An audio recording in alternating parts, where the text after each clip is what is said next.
One of the key dimensions that we need to take into account, and I believe it's one of the key values of the Right to Energy Coalition, is the diversity of their membership. At the Right to Energy Coalition, what we do is to bring together different actors, and everyone brings their own understanding and their own vision of the problem.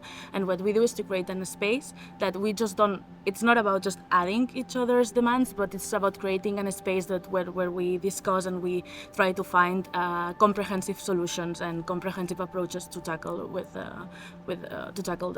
the energy poverty. A key moment where I saw that the value of bringing together these diverse actors and act together is when the whole renovation wave started and all the work that we've done around the EPBD.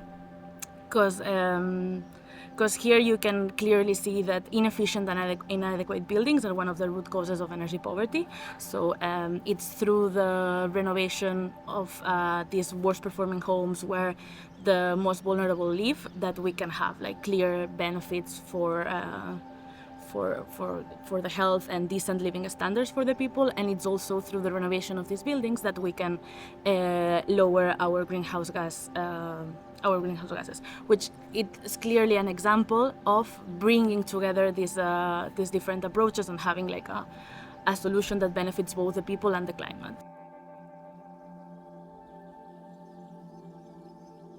One of the main challenges it might be to ensure that everyone's voices are heard, and at the same time in this attempt to compromise, make sure that you still reach something that is like useful for all of the stakeholders involved. So it's like that you don't lose the power, don't use the strength in the way of compromising and finding a solution. And I think that for that, one key thing that works very well is just to create a safe space, just to create a space for everyone to talk freely, share their concerns, share their priorities, and be able like to kind of trust each other and know that we have each other back and understand that we have like a clear, big outcome that we are fighting for.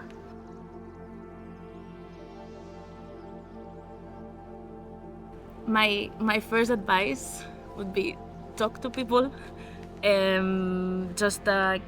I think it's key to get a comprehensive understanding of the reality of people of the people that lives in energy poverty phase. So, talk to people also to understand their problems, but also the solutions that they can propose. Maybe like the things that they are already doing or people that they are already talking to improve their situation. So to also get an understanding of what is there that is already working. For example, if there are assemblies of people living in energy poverty, go talk to them and establish a meaningful dialogue between the people on the ground and the local governments to establish a good diagnosis on the situation, but also to have a better understanding of the available solutions.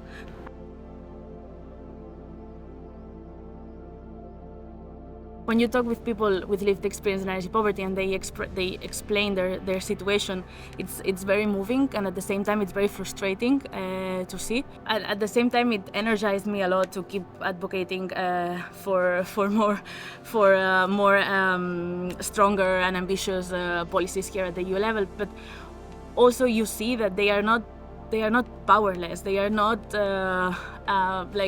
just like sitting next to the radiator. Like they are acting, and they are bringing forward solutions, and they are coming together, and they are fighting for the right to energy. They are not passive, and I think that was also this is something that I really wanted to bring here to the EU later on, saying like, these are not people in winter blankets in their homes. They do know what they're talking about, and they have solutions for you. Because most of the time it's like, how we can tackle it's a very complex issue. Yes, it is, but this is why I think like talking to the people can really like bring more understanding on how to really address the situation, because they have solutions for you.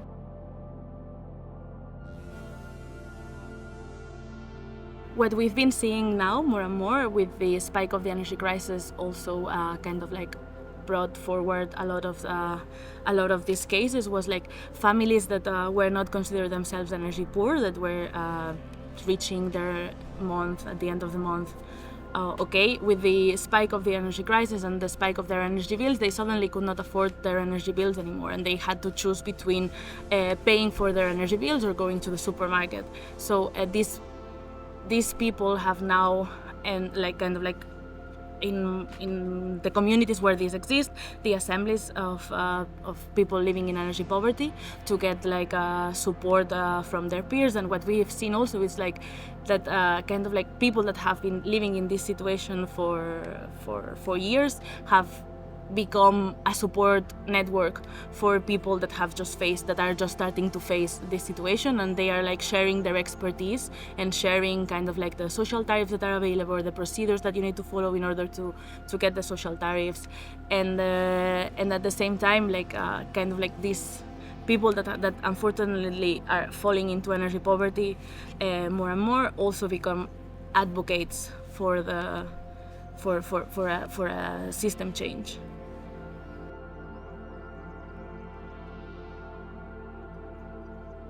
What makes me so passionate about this job is the opportunity of bringing together the social and the climate movement. I think like really now with the energy crisis, with the climate crisis, with the housing crisis, is really the moment to not to step down and really like step up and clearly bring forward solutions that mix this together, because for me it's the only way to move forward. Like we cannot tackle the climate without tackling the social injustice. Like we really need to deliver solutions that advance both agendas.